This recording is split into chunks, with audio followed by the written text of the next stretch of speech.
Today's emergency session on the current and future threat posed by the Houthi movement is urgently needed. The Houthis have, with strong Iranian backing and encouragement, exploited the enfeeblement of the Yemeni government since the Arab Spring of 2011, expanding through military conquests and seizing the capital Sana'a from the internationally recognised government in a September 2014 military coup. Since then, the Houthis have overrun Yemen's Red Sea ports and tried to seize the port city of Aden and the energy hub of Marib. With sustained military support from Iran, they remain postured to lunge forward at any time to snuff out the last strongholds of the internationally recognised government of Yemen.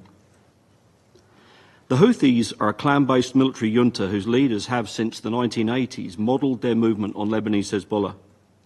Their ideology is supremacist, in favour of their own genealogical caste over all other Yemenis. And in their motto, they curse all Jewish people and openly pledge to seek the destruction of Israel and the United States of America. Madam President, the Houthis are aggressive and expansionist, presenting a multifaceted threat that I will briefly summarise today. Far from being an isolated, localised movement, they now draw military, intelligence and financial support from global partners that include Iran, Hezbollah, Iran-backed militias in Iraq, the Al-Qaeda and Al-Shabaab terrorist organisations, and reportedly also the Russian Federation. The first dimension of threat posed by the Houthis manifests inside Yemen itself.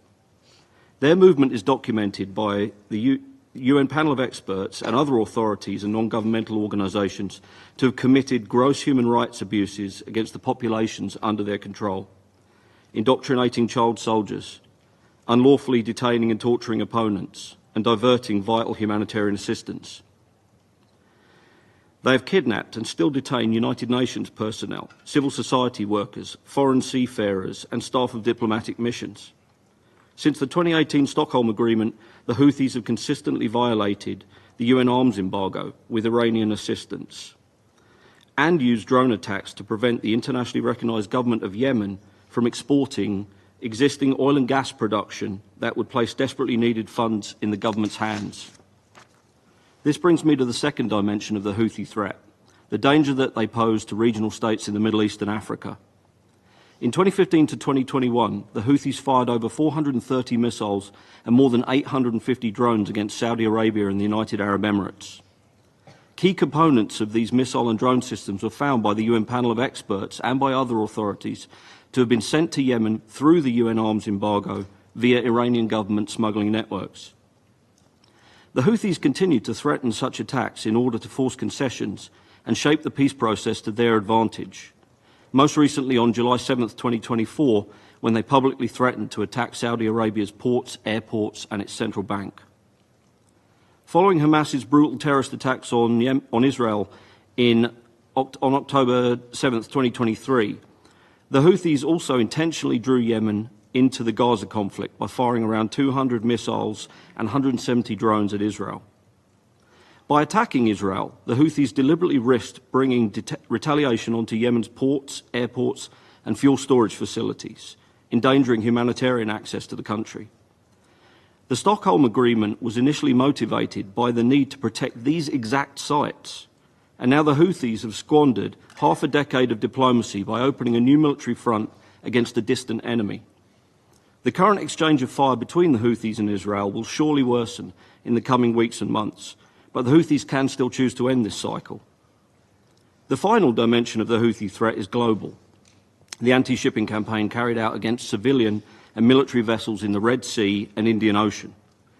The Washington Institute for Near East Policy's Maritime Attack Tracker recently tallied 106 confirmed Houthi strikes on shipping since November 2023. And the Houthi leadership boasts of even higher numbers.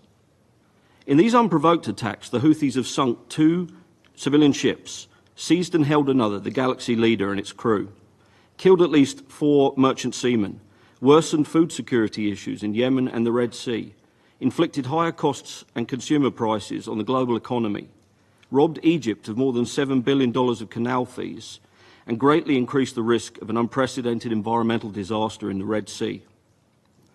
Use of the Suez Canal has halved since the attacks began, and at least 29 major global shipping companies now sail around the entire African continent, as they were forced to before the Suez Canal's opening in 1869. Ships and persons from 85 countries have thus far been affected, including all the permanent members of the Security Council and 4 other current Council members, Japan, Malta, South Korea and Switzerland. In other words, the Houthis have made unprovoked attacks for over a year against most of the countries on the globe.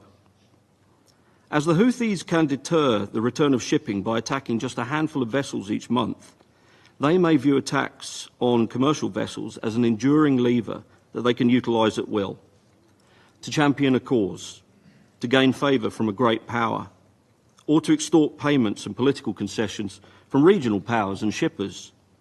The Houthis thus resemble a knife held against one of the world's most important trade arteries.